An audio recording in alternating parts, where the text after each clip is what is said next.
আগামী ৫ বছরে বাংলাদেশ থেকে অন্তত ১,০০,০০০ শ্রমিক নিয়োগের কথা জানিয়েছে জাপানি কর্তৃপক্ষ ও ব্যবসায়ীরা।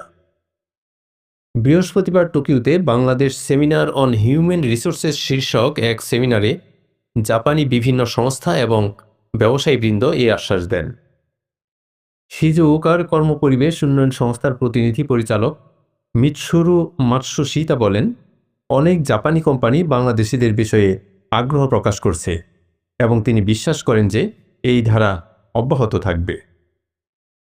তিনি বলেন, বাংলাদেশি মেধাবীদের বিশাল সম্ভাবনা রয়েছে, তাদের প্রতিভা লালন করা আমাদের দায়িত্ব।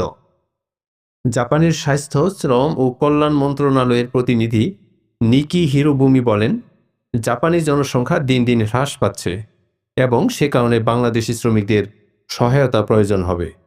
তিনি বলেন, এটি শুধু বাংলাদেশের জন্য নয়, জাপানের জন্যও একটি আশাব্যঞ্জক দিক।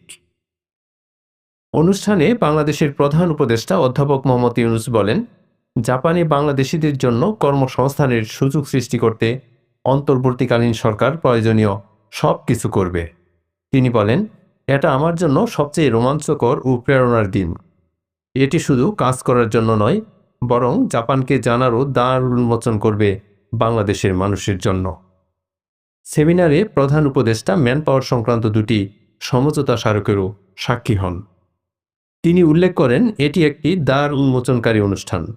বাংলাদেশ 18 কোটি মানুষের দেশ, যার অর্ধেকই 27 বছরের নিচে। সরকারের কাজ হল তাদের জন্য দরজা খুলে দেওয়া।